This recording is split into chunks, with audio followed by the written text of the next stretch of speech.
Hello everyone, All in One Bite channel presents ಮೊಟ್ಟೆ ಸಾಂಬಾರ್.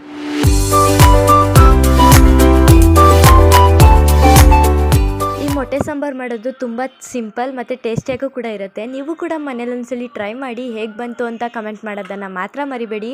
ಈ recipe ನೋಡೋಕ್ಕಿಂತ ಮುಂಚೆ ಯಾರು ನಮ್ಮ ಚಾನಲ್ನ ಸಬ್ಸ್ಕ್ರೈಬ್ ಮಾಡ್ಕೊಂಡಿಲ್ಲ ಈಗಲೇ ಸಬ್ಸ್ಕ್ರೈಬ್ ಮಾಡ್ಕೊಳ್ಳಿ, ಲೈಕ್ ಮಾಡಿ, ಶೇರ್ ಮಾಡಿ, ಕಮೆಂಟ್ ಮಾಡಿ ಅಂತ ಹೇಳ್ತಾ ಮತ್ತು ಈಗ ಬನ್ನಿ ಈ ಮೊಟ್ಟೆ ಸಾಂಬಾರನ್ನ ಹೇಗೆ ಮಾಡೋದು ಅಂತ ನೋಡೋಣ. ಮೊದಲನೇದಾಗಿ ಒಂದು ಮಿಕ್ಸಿ ಜಾರ್ಗೆ ಕಾಯಿ, ಅರ್ಧ ಹೋಳಲ್ಲಿ ಅರ್ಧ ಆಗೋಷ್ಟು ಕಾಯಿನ ತೊಗೊಂಡಿದ್ದೀವಿ. ಮತ್ತು ಈರುಳ್ಳಿ ಚಿಕ್ಕದು 2 ಈರುಳ್ಳಿನ ಈ ಥರ ಕಟ್ ಮಾಡಿಬಿಟ್ಟು ಹಾಕ್ಕೊಳ್ಳಿ. ಮತ್ತು ಟೊಮೆಟೊ ಮೀಡಿಯಮ್ ಸೈಜ್ದು ಒಂದು ಹಾಕ್ಕೊಂಡ್ರೆ ಸಾಕು. ಮತ್ತು ಕೊತ್ತಂಬರಿ ಸೊಪ್ಪು ಸ್ವಲ್ಪ, ಮತ್ತು ಪುದೀನ ಸೊಪ್ಪು ಕೂಡ ಸ್ವಲ್ಪ, ಮತ್ತು ಹುರ್ಗಡ್ಲೆ 1 ಟೇಬಲ್ ಸ್ಪೂನ್ ಆಗೋಷ್ಟು ಹುರ್ಗಡ್ಲೆ, ಮತ್ತು ಅರ್ಧ ಟೀ ಸ್ಪೂನ್ ಆಗೋಷ್ಟು ಗಸಗಸೆ, ಮತ್ತು 1 ಪೀಸ್ ಆಗೋಷ್ಟು ಚಕ್ಕೆ, ಮತ್ತು ಲವಂಗ 2. ಈ 4 ಐಟಮ್ನು ಕೂಡ ಇದರೊಳಗಡೆ ಹಾಕ್ಕೊಳ್ಳಿ. ಇದರೊಳಗಡೆ ಹಾಕ್ಕೊಂಡಾದ್ಮೇಲೆ ಧನಿಯಾ ಪುಡಿ ಅಂದರೆ ಸಾಂಬಾರು ಪುಡಿ 4 ಟೇಬಲ್ ಸ್ಪೂನ್ ಆಗೋಷ್ಟು ಸಾಂಬಾರು ಪುಡಿ ಹಾಕ್ಕೋಬೇಕು. ಮತ್ತು ಈಗ ಇದಕ್ಕೆ ರುಬ್ಬೋದಕ್ಕೆ ಎಷ್ಟು ಬೇಕೋ ಅಷ್ಟು ನೀರನ್ನ ನೋಡ್ಕೊಂಡು ಹಾಕ್ಕೊಳ್ಳಿ. ನೀರನ್ನ ಹಾಕ್ಕೊಂಡಾದ್ಮೇಲೆ ಕ್ಲೋಸ್ ಮಾಡಿಕೊಂಡು ನೀಟಾಗಿ ಗ್ರೈಂಡ್ ಮಾಡ್ಕೊಂಬರ್ಬೇಕು. ನೋಡಿ, ಈ ಥರ ನೀಟಾಗಿ ಪೇಸ್ಟ್ ಆಗಿರಬೇಕದು. ಮತ್ತು ಈಗ ಈ ಕಡೆ ಸ್ಟವ್ ಮೇಲೆ ಮೀಡಿಯಮ್ ಫ್ಲೇಮಲ್ಲಿ ಒಂದು ಕಡಾಯಿನ ಇಟ್ಕೊಳ್ಳಿ. ಕಡಾಯಿಗೆ ಎಣ್ಣೆ 2 ಟೇಬಲ್ ಸ್ಪೂನ್ ಆಗೋಷ್ಟು ಎಣ್ಣೆ ಅಥವಾ ತುಪ್ಪ ನಿಮಗೆ ಯಾವ್ದು ಕಂಫರ್ಟಬಲೋ ಅದನ್ನು ನೀವು ಹಾಕ್ಕೊಬೋದು. ಮತ್ತು ಸ್ವಲ್ಪ ಈರುಳ್ಳಿ ಈ ಥರ ಚಿಕ್ಕದಾಗಿ ಕಟ್ ಮಾಡಿರೋದು.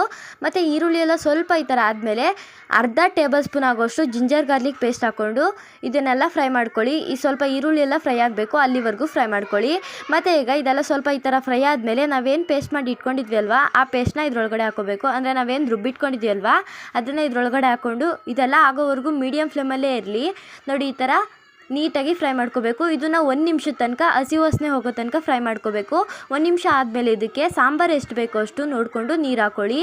ಸಾಂಬಾರು ಎಷ್ಟು ಬೇಕೋ ಅಷ್ಟು ನೋಡಿಕೊಂಡು ನೀರು ಹಾಕ್ಕೊಂಡಾದ್ಮೇಲೆ ಒಂದ್ಸಲಿ ಮಿಕ್ಸ್ ಮಾಡ್ಕೊಳ್ಳಿ. ಒಂದ್ಸಲಿ ಮಿಕ್ಸ್ ಮಾಡ್ಕೊಂಡಾದ್ಮೇಲೆ ರುಚಿಗೆ ತಕ್ಕಷ್ಟು ಉಪ್ಪನ್ನ ನೋಡ್ಕೊಂಡು ಹಾಕ್ಕೋಬೇಕು. ಮತ್ತು ಉಪ್ಪು ಹಾಕ್ಕೊಂಡಾದ್ಮೇಲೆ ಕೂಡ ನೀಟಾಗಿ ಈ ಥರ ಮಿಕ್ಸ್ ಮಾಡ್ಕೊಳ್ಳಿ. ಇದು ನೀಟಾಗಿ ಕುದಿಬೇಕು, ಅಲ್ಲಿವರೆಗೂ ಕುದಿಸ್ಕೊಳ್ಳಿ. ನೋಡಿ, ಈ ಥರ ಕುದಿ ಬರಬೇಕದು.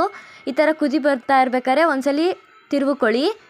ನೋಡಿ, ಈ ಥರ ತಿರುಗಿಕೊಂಡಾದ್ಮೇಲೆ 5 ಮೊಟ್ಟೆನ ಈ ಥರ ಸೈಡಲ್ಲಿ ಒಡೆದಿಟ್ಕೊಂಡಿರಿ. ನೋಡಿ, ಈ ಥರ ಕುದಿಯೋಕ್ಕೆ ಸ್ಟಾರ್ಟ್ ಆದಮೇಲೆ ನಾವೇನು ಹೊಡೆದ್ಬಿಟ್ಟು ಇಟ್ಕೊಂಡಿದ್ವಿ ಅಲ್ವಾ ಆ ಮೊಟ್ಟೆನೆಲ್ಲ ಈ ಸಾಂಬಾರು ಒಳಗಡೆ ಬಿಟ್ಕೋಬೇಕು. ಈ ಸಾಂಬಾರು ಒಳಗಡೆ ಬಿಟ್ಕೊಂಡು ತಿರ್ವಕ್ಕೆ ಹೋಗ್ಬೇಡಿ, ತಿರುವದಲ್ಲೇ ಲೋ ಫ್ಲೇಮಲ್ಲಿ ಇಟ್ಕೊಳ್ಳಿ. ಲೋ ಫ್ಲೇಮಲ್ಲಿ ಇಟ್ಕೊಂಡಾದ್ಮೇಲೆ ಇದನ್ನು 2 ನಿಮಿಷದ ತನಕ ಬೇಯಿಸ್ಕೋಬೇಕು. ಇದನ್ನು ನೋಡಿ, 2 ನಿಮಿಷ ಆದಮೇಲೆ ಈ ಥರ ಕದೆ ಬೇಯುತ್ತೆ. ಇದನ್ನು ತಿರ್ವಕ್ಕೆ ಹೋಗಬೇಡಿ, ಮೊಟ್ಟೆ ಬಿಟ್ಟಾದಮೇಲೆ ತಿರ್ವ ಆಗಿಲ್ಲ. ನೋಡಿ, ಈ ಥರ 2 ನಿಮಿಷ ಆದಮೇಲೆ ಇದು ಬೇಯುತ್ತೆ. ಆವಾಗ ಸ್ಟವ್ನ ಆಫ್ ಮಾಡ್ಕೋಬೋದು ನೀವು. ಈಗ ರೆಡಿ ಆಯಿತು ಸಿಂಪಲ್ ಆ್ಯಂಡ್ ಟೇಸ್ಟಿ ಆದಂಥ ಮೊಟ್ಟೆ ಸಾಂಬಾರು. ನೀವು ಕೂಡ ಮನೇಲಿ ಒಂದ್ಸಲಿ ಟ್ರೈ ಮಾಡಿ, ಖಂಡಿತವಾಗ್ಲೂ ಇಷ್ಟಪಟ್ಟು ತಿಂತೀರಾ. ವಿಡಿಯೋ ಇಷ್ಟ ಆಗಿದ್ರೆ ಪ್ಲೀಸ್ ಲೈಕ್ ಮಾಡಿ ಅಂತ ಹೇಳ್ತಾ, ಯಾರು ನಮ್ಮ